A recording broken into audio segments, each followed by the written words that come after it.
Hey everyone, this is Miss Tiffany here, and we are going to cover CC Cycle 1, Week 9. So here we go. The first thing we're going to do is geography. It's always the first thing that we do, especially with the little kiddos. And this week we did China. And we just kept it pretty simple. We started off with eyes and pointing fingers up, and then they repeated eyes and pointing fingers up, and then we pointed to each location that way.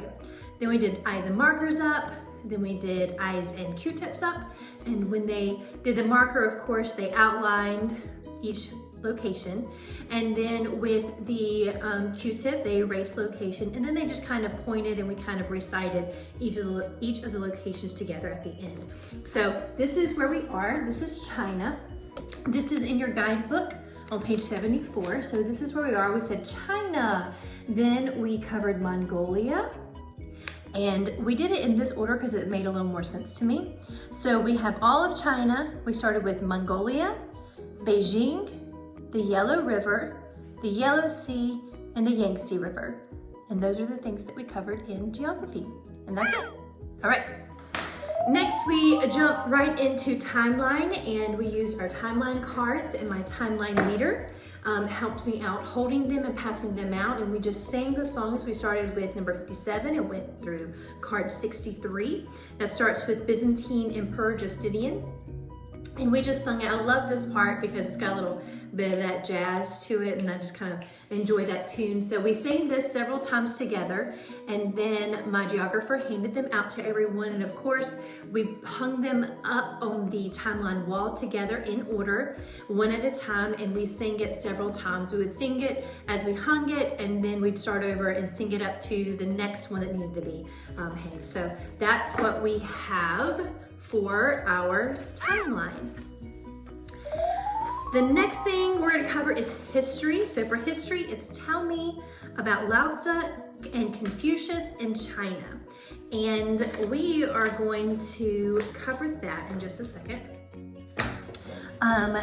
It says around the 6th century BC, Lao Tzu founded Taoism, and which emphasizes harmony with nature, and Confucius taught compassion and obedience. I want to play the song for you because I think it's going to be a little bit easier. So what we're going to do, let me show you the actions real quick. About commandments 1 through 5. Let me make sure I got the right week. 1. Have no. Week 9. So it's around the 6th century BC, so we're going to hold up 6 fingers. So for history, the sentence says, tell me about Lao Tzu and Confucius in China. And these are the actions. I'm going to show you the actions, and then we're going to go over it through the song. And that's pretty much what we did with the kiddos today in class as well. So here are the actions. It says around the 6th century BC. So 6, hold up 6 fingers, and it's kind of got a little beat to it. So we turned ourselves all the way around. I'm sitting in my seat, but if you're standing up, you're turning all the way around. So 6th century BC, Lao Tzu, put an L, founded Taoism, which emphasizes harmony with nature. So which emphasizes harmony with nature. And Confucius taught compassion and obedience. And that's all about Lao Tzu and Confucius. And then for China, we just kind of did a courtesy. Okay, so let's play it and see what that looks like all put together. Week 9. Tell me about Lao Tzu and Confucius in China. Around the 6th century BC, Lao Tzu founded Taoism, which emphasizes harmony with nature, and Confucius taught compassion and obedience. Okay. Around the 6th century BC, Turn all the way around. Lao founded Taoism, which emphasizes harmony with nature, and Confucius taught compassion and obedience. And that is all of Lao Tzu and Confucius in China. One more time. Around the 6th century BC, Lao founded Taoism, which emphasizes harmony with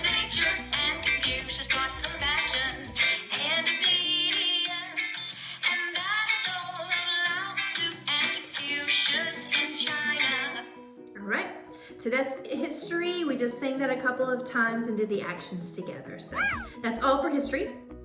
For math, we did the 15s. This is the last of these, skip counting. So we did 15s, and it's to the tune of When Johnny Comes Marching Home, I believe. It's a little more difficult to get, but I think it's definitely a lot of fun. It's real easy for the kids to march to, and that's pretty much what we did. We sung it, we talked it through, we said it through a couple of times, then we sang it all together, and then we marched in place. And then one by one, I let them practice. I had a square of carpet squares. I had several of them together, a big square, and they marched around the carpet squares as they sung the 15s. So that's what we did for math. For Latin, it is fourth declension noun endings. That's this week and next week. And the song, we of course sing the song that is on the app. So it's already all there. And it is, let me make sure you know, if you know me, you know I always struggle with Latin a little bit because it is foreign to me. See what I did there? It is, so we have singular, fourth declension noun endings, and it's us, us, ui, oo. Us, us, ui, oo. Okay? And then for plural, it's us, ibis, us, ibis. Us, ibis, us, ibis. I always think of that one as So it's a little bit of a stutter there, or a cough. So ibis, us, ibis.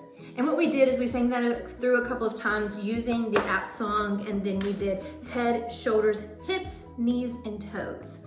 And we did us, us, us, ui, ooh. All right, and we just did that all the way down. We did that with the plural as well. So that is Latin. For English, we had prepositions. We had outside, over, past, regarding, and since. So outside, we put our hand to our brow and we looked far outside. So outside, over, it's pretty simple, over, past, like you're running past, and regarding, and since. So take your two fingers, put them to your collarbone, and pull it down like that, okay? So the prepositions are outside, over, past, regarding, and since. So that's what we did for our English prepositions. Okay, so for science, the question is, what are some parts of a plant? Some parts of a plant are leaves, stems, and roots. Three simple things right there. And we repeated that together several times. And then I had 3 cups that I turned upside down, and I labeled them leaves, stems, and roots. And I had a little puffball, a little green puffball, which I called my plant. And I gave each child a turn, and I had all 3, and I had the child close their eyes, and I put the plant under one of those cups. And so when they opened their eyes, all of the kids would say together, I would ask, which part of the plant is it under? And the kids would say leaves, stems, or roots. And the child would have an opportunity to choose which cup they thought the plant was under. And that was our science, and we did that for each child. So we ended up saying, which part of the plant is it under? And they said leaves, stems, and roots. Or what are some parts of the plant? Leaves, stems, and roots. So they said that several times together, so they should have that one. But that's it for science. All right, so for hands-on science, we identified the parts of the crayfish, crawfish, or crawdad, whichever it is that you call it. And we started off by talking about the crawfish and what it was and what we knew about it.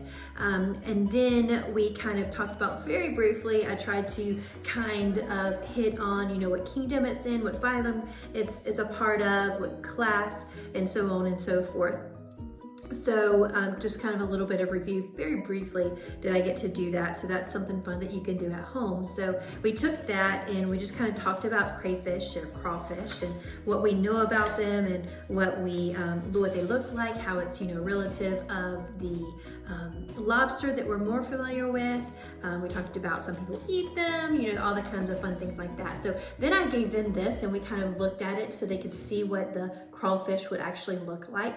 And then we identified, I showed them on here, the 6 ones that we were going to identify on the real crawfish later on, that we did a little bit later on. So I actually looked at the video on the CC Connected, the little video that they put out for us, the 2-minute video, and they only hit on 6 major parts of the crawfish, and that's what I did. I hit on the antennae, the calipeds, the carapace, the abdomen, the uropods, and the eyes. So those are the 6 main things that I hit on here. And you guys can go back over at home. Then of course, after we did that, after everyone had this, took a look at it, we actually put them in pairs and they got a real crawfish. And they had their prods and they kind of identified those parts. Then they looked at some parts that we didn't talk about, and we just kind of looked at it and see what kind of things we can learn from it. We also, on this video, on this sheet right here, you see how each of these underneath it, each of the parts underneath it shows what they are used for as well. And that's something else we talked about, how God created everything for a purpose, and how the crawfish looks kind of gross or whatever, but it has a purpose in its own environment. It helps keep the floor clean, and it eats dead animals to keep those things out of the way. So it actually helps itself, the ecosystem that it lives in, and that sort of thing as well. And we actually tied it in how God created us as humans for a purpose and with a plan for our lives, which is always fun that we can tie that into our science. So that's it for hands-on science. So for hands-on fine arts, we continued in tin whistle. Of course, we always start off by reviewing our tin whistle, our rules, our motions, our positions, which is resting position. So the tin whistle is laid in front of you, hand position, chin position, and play position. And then of course we practice 1, 2, ready, play. We also talked about some of the other things that we learned over the past couple of weeks. We talked about piano, we talked about forte, we spoke about you know, how they're super quiet and really loud, you know, pianissimo and fortissimo, and we talked about crescendo and decrescendo and all of those sorts of things. I think there's something else that I missed that we did review, that we've done over the past couple weeks, but I can't remember what it is. But that's kind of what we did for review. Then we kind of introduced these idea of what these notes are and what they look like. And we actually taught some hand motions. We did kind of a hopscotch type thing with these on the floor, which was a lot of fun. The kids did real well with that. I think that was good for them to get up and move and to see what that was, and in that way, to look at notes in that way. But I also drew these and we did hand motions, and that's what I want to review with you, because this is something that helps them remember what note is what. And also when I'm leading them in class, I can do the hand motions and that would help them. Okay, so first one is the whole note. These are my drawings, I know they're awful, but the whole note, I said, you know, the reason I remember what it's a whole note is because it has a hole in the middle, but it's a whole note. And we did, we drew 4 circles, because 4 count. We did ta. So that's for the whole note. That's the hand motion for that. For the half note, we put our hands on our lap and we said ta, ta. So that's what we did for the half note. And then for the quarter note, we did ta, ta, ta, ta, ta, ta, ta, ta. And then for the 8th notes, the one with the flag, it's T, T, T, T, T, T, T, T. So that's what we did. Those are the hand motions. So I think that is about it for this week. Don't forget, next week we're going to come back together. We have week 10, only 2 more weeks before we are done for the semester, which is pretty crazy. And we will do tin whistle and we will look at some owl pellets. So that'll be fun. All right, well, you guys have a great week and we'll talk to you later. Bye.